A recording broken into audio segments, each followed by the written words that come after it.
संन्यास क्या है? आश्रम है, वर्ण नहीं। संन्यास क्या है? एक आश्रम है। इसी प्रकार गृहस्थ क्या है? एक आश्रम है। तो गृहस्थ आश्रम में जिसने प्रवेश किया उसके दिव्य गुण कौन से होंगे? देखो, सन्यासी व्यक्ति के लक्षण हमने देखे, दिव्य गुण कौन से आ गए उसके अंदर? क्योंकि शास्त्र का पालन करके वो चलते चलते यहां तक पहुंचा, क्रमशः वो शुद्ध होते होते सन्यासी बना। तो क्रमशः शुद्ध होते होते उसको हो सकता है वाया गृहस्थी भी वो सन्यासी बना हो। तो गृहस्थ जीवन में क्या कुछ नहीं करना पड़ना था उसको? गृहस्थ जीवन के भी अपने दैवी गुण थे। अगर वो शास्त्र का पालन करते हुए गृहस्थ आश्रम में प्रवेश किया था उसने, तो उसके अंदर भी एक दैवी गुण होते हैं। कौन से होते हैं? बोले उसके अंदर कितने गुण पाए जाते हैं? बोले उसके अंदर तीन गुण पाए जाते हैं। कौन कौन से? दानम, दमश्च, यज्ञश्च। जैसे सन्यासी व्यक्ति के अंदर कौन कौन से तीन गुण थे? अभयम, सत्व संशुद्धि, ज्ञान योग, व्यवस्थित। तीन गुण थे। पहला अभय, दूसरा सत्व संशुद्धि, तीसरा ज्ञान योग में व्यवस्थित, पहले से स्थित हो गए।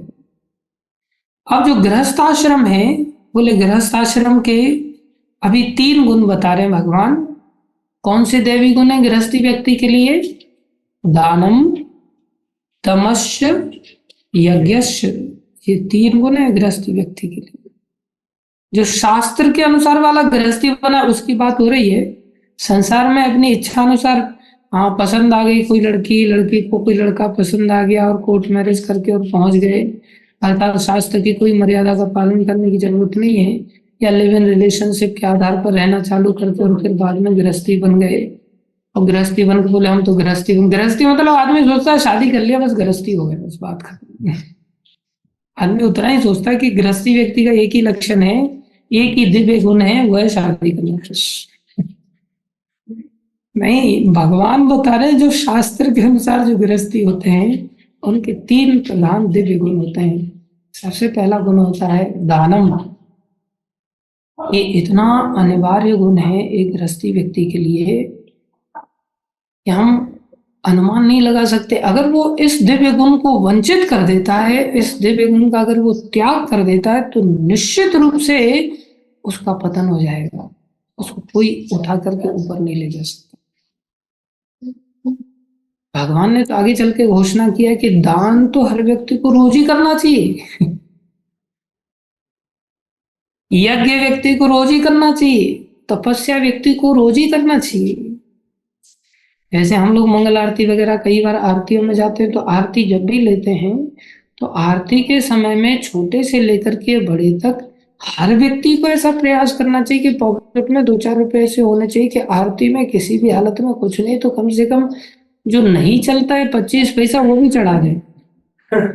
किसी के पास अगर है ही नहीं वास्तव में, तो कहीं ना कहीं से पुराने इधर उधर से 25-25 के सिक्के इकट्ठे कर लो, क्योंकि भगवान तो ये देख रहे हैं ना कि चलो चढ़ा दिया इसने, कोई आपको टोकने वाला नहीं।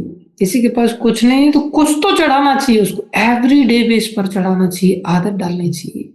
दान बहुत जरूरी है। और कितना दान करना चाहिए? बोले गीता में आप इसी में परपट में प्रभुपाद जी आगे पढ़ेंगे तो आपको पता चलेगा। प्रभुपाद जी कह रहे हैं दान गृहस्थों के लिए है। गृहस्थों को चाहिए कि वो निष्कपटता से जीवन यापन करना सीखें। गृहस्थी व्यक्ति ने दान कौन से पैसे से करना पता है? निष्कपटता से पैसा कमाया हुआ। निष्कपटता मतलब शेयर मार्केट के माध्यम से जो पैसा कमाया जाता है तो निष्कपट है। आजकल तो लोग ऐसे ही समझते हैं कि शेयर मार्केट से पैसा कमा रहे हैं प्रभु जी, कोई कपट नहीं उसमें। अरे वो सब कपट की जड़ है। इसकी टोपी उसके सर, उसकी टोपी उसके सर, झूठ बोल करके दुनिया भर का उल्टा सीधा गौरव धंधा करके व्यक्ति प्राय जीवन यापन करता है। गृहस्थी व्यक्ति आज के हम सब कलयुग के वातावरण को देखें, लेकिन कोई व्यक्ति ईमानदारी से पैसा कमाए, और कमाई का करना सीखें, जीवन यापन करना सीखें निष्कपटता से, और कमाई का 50%, कितना, 50%, कमाई का 50% गृहस्थी व्यक्ति को चाहिए, कम से कम उसे दान करना चाहिए, तब ना ऊपर संन्यास की ओर जाएगा। वो अलग बात है कि हमारे दिमाग में शास्त्र मर्यादा के अंदर एक ही कंसेप्ट है कि हाँ प्रभु जी 4 आश्रम होते हैं, कौन कौन से, ब्रह्मचारी आश्रम, गृहस्थ आश्रम, दूसरा तीसरा गृहस्थ आश्रम, चौथा गृहस्थ आश्रम। संसार में किसी भी व्यक्ति से पूछो, कोई व्यक्ति ब्रह्मचारी अगर बनने के लिए जाए तो उसको ले, आपको पता है गृहस्थ आश्रम कितना बड़ा आश्रम है? सभी शास्त्रों में सबसे बड़ा गृहस्थ आश्रम है। तो उनको पूछा जाए अच्छा बताइए कौन कौन से आश्रम है, तो वो बताएगा ब्रह्मचारी आश्रम जो आप जी चुके हैं, अब आप गृहस्थ आश्रम में आ जाइए जो हम जी रहे हैं।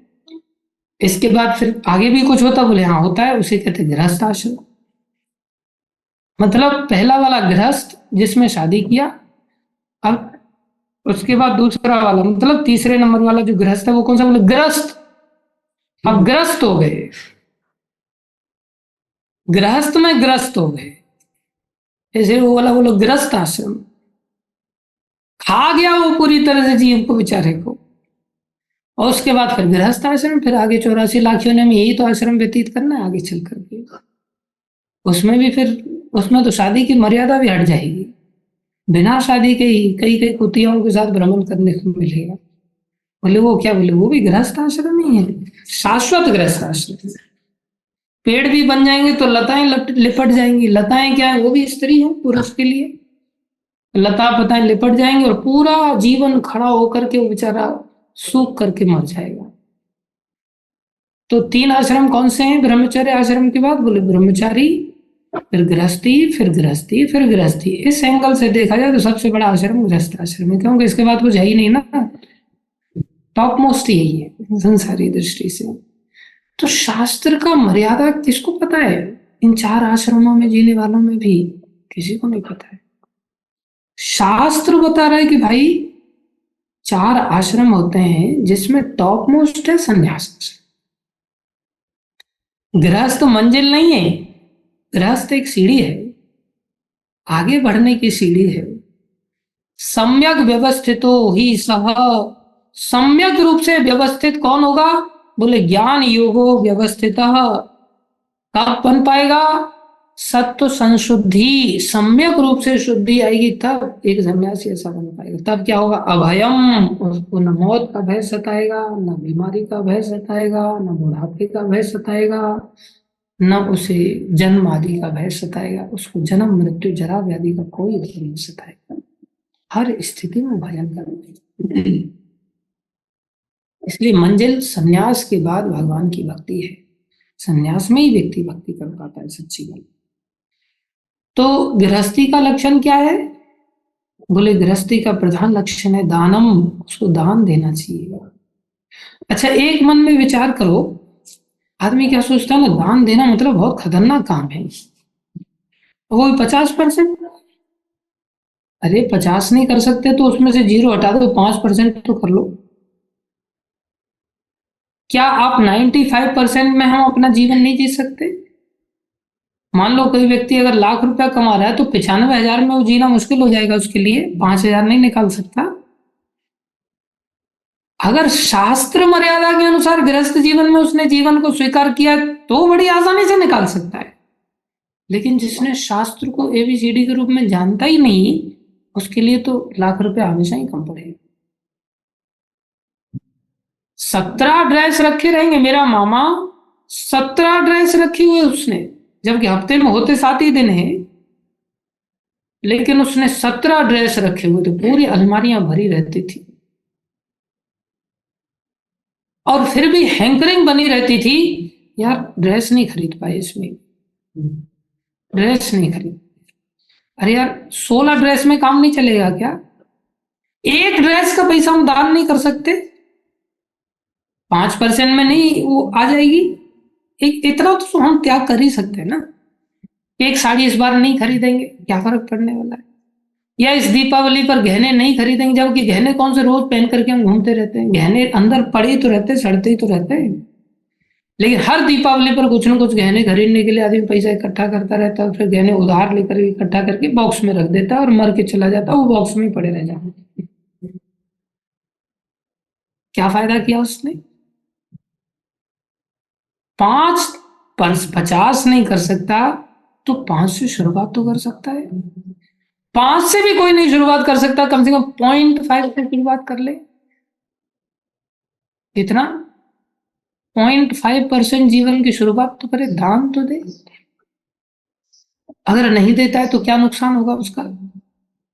बोले उसका बिल्कुल वैसा ही नुकसान उठाना पड़ेगा जैसा हम नाव के अंदर पानी भर जाने पर फील कर। मान लो कोई व्यक्ति नाव से जा रहा हो और नाव में समा उधर इधर उधर से कहीं से छेद होकर पर पानी अंदर आना चालू हो जाएगा, तो व्यक्ति कितना खुश हो जाएगा। ओह देखो नाव में पानी आ गया अंदर, चलो फटाफट इस पानी में दूध मिला करके चाय बना करके पीते। क्या वो खुश होकर के चाय बनाने की चेष्टा करेगा, एंजॉय करने की चेष्टा करेगा उस पानी को। सोचेगा पानी आ गया, चलो अंदर ही अंदर बाथरूम बना करके नहाएंगे धोएंगे, इसमें डाई मारेंगे, इसमें अंदर ही अंदर तैरेंगे। बोले पानी और थोड़ा बढ़ जाने दो, अंदर तैरेंगे, एंजॉय करेंगे। एंजॉय करने वाला है क्या उसमें। जितना मात्रा में पानी भरेगा उतना ही उसके लिए भय उत्पन्न हो जाएगी, उतने ही उसकी डूबने की संभावनाएं अधिक हो जाएंगी, उतना ही वो भोगी बन जाएगा, उतना ही वो निश्चित रूप से डूब जाएगी। बहुत बड़ा खतरा है। इसलिए बुद्धिमान व्यक्ति नाव में चलते समय पानी के आ जाने पर क्या करता है, तुरंत पानी को उठाता है और बाहर फेंकता है। तुरंत पानी को पकड़ेगा और निकालने के बाहर फेंकने की चेष्टा करेगा। सिमिलरली व्यक्ति को दान देने की वृत्ति ग्रस्त जीवन के अंतर्गत बहुत आवश्यक है। जैसे ही कुछ आ जाए दे दो उसको, इसको दे दो, किसी को भी नहीं।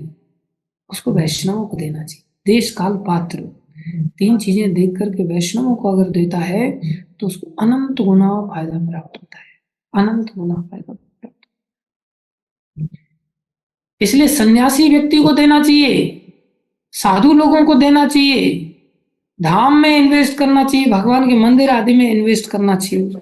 गुरु साधु शास्त्र इन 3 लोगों के लिए चेष्टा करनी चाहिए, क्योंकि ये लोग हमारे धन को भयभीत होकर के भोगों में नहीं लगाएंगे। ये लोग पहले से अभय को प्राप्त हैं, ये भगवान की सेवा में लगा देंगे। भगवान की सेवा में लगने से हमें अनंत गुना होकर के रिटर्न मिलेगा। इसलिए दान का गुण बहुत आवश्यक है। गृहस्थी आश्रम के व्यक्ति के लिए दमश्य अर्थात इंद्रियों का दमन बहुत जरूरी है। अब देखो गृहस्थी व्यक्ति सोचता है हाँ लाइसेंस मिल गया एंजॉय करने के लिए, अब हमें कोई दमन करने की जरूरत नहीं, खुली छूट इंद्रियों के लिए, टेंशन नहीं। ये कितना खतरनाक है। भगवान कह रहे हैं दमश्य गृहस्थी व्यक्ति का लक्षण दमन होना चाहिए। दम है, कहां से सीखा था ये दमन करना, बोले ब्रह्मचारी जीवन में सीखा था। किसी ने अगर ब्रह्मचारी जीवन में प्रैक्टिस किया था गुरुकुल के अंतर्गत, गुरुजी के सानिध्य में, शास्त्र के सानिध्य में, साधु के सानिध्य में, तो वो कर पाएगा, नहीं तो संसार में आसान नहीं उसके लिए करना। इसलिए दमश्य। तीसरा है यज्ञश्य। जैसे गुरु महाराज कहते हैं केवल संतान के लिए ही उसको संबंध स्थापित करना चाहिए, नहीं तो नहीं। ये कितना कठिन है संसार में। आज गृहस्थी जीवन को जो लोग समझ रहे हैं ये गृहस्थी जीवन है, ये गृहस्थ जीवन नहीं, यह ग्रह मेधी का जीवन है कि दिमाग में केवल घर घुसा हुआ और कुछ है ही नहीं, शास्त्र है ही नहीं। शास्त्र गृहस्थी व्यक्ति के लिए लक्षण बता रहा है, पहला दानम, दूसरा दमश्य, इंद्रियों का दमन, संयम होना चाहिए। ये नहीं कि जो मन करे वो खाना है, जो मन करे वो पहनना है, जो मन करे उधर घूमना है। क्यों, हम तो गृहस्थी है साहब, हमें कोई रोक नहीं सकता। हम रोक टोक करने वाला जीवन थोड़ी है। एक व्यक्ति बेचारा दीक्षा लेना चाहते हैं, उनकी पत्नी कहती अरे बुढ़ापे में दीक्षा लेना, अभी से तो रोक टोक आ जाएगी जीवन में।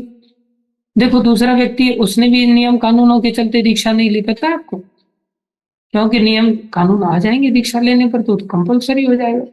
इसलिए बुढ़ापे में दीक्षा लेनी थी या फिर ब्रह्मचारी जीवन में चले जाना था।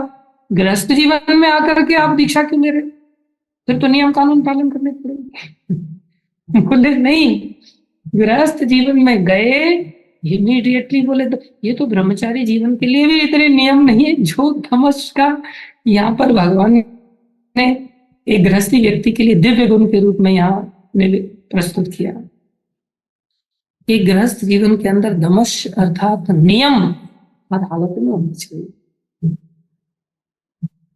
और शॉर्ट में बता रहे हैं भगवान इन नियमों को, इन गुणों को। खाली ये मत समझ लेना कि नियम होने चाहिए मतलब अपने मन माने नियम।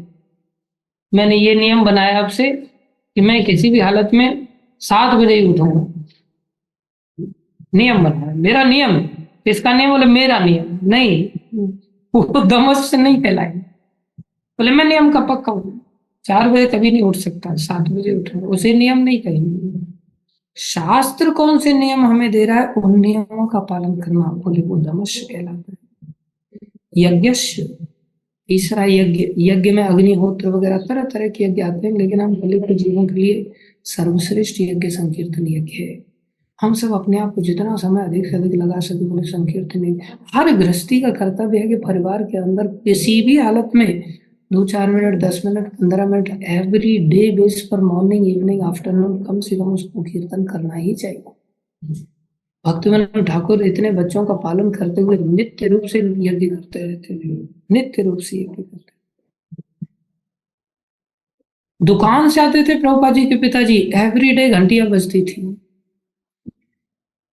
प्रभुपाद जी लिखते हैं बहुत सारी चीजें तो बोले मैंने मेरे पिताजी से ही सीखी। आज गृहस्थी जीवन में कोई व्यक्ति मंदिर में भी जाकर के सीखने चला जाता है ना बच्चा, तो दिमाग खराब हो गया, तो क्या कर रहा है ये सब करने के लिए थोड़ी शरीर मिला है, बैठ चुपचाप, मंदिर बंदिर नहीं जाना। तो घर पे क्या सिखा लो, टीवी देखेंगे बैठ करके सब लोग मिल करके, टीवी यज्ञ हो रहा है, फालतू के गप्पे यज्ञ हो रहा है, ताश खेल रहे हैं, लूडो खेल रहे हैं, कैरम खेल रहे हैं, गृहस्थी लोग मिलकर के चौसर खेल रहे हैं, फालतू की बस संसार में समय का नाश करके कोई यज्ञ नहीं कर पाता।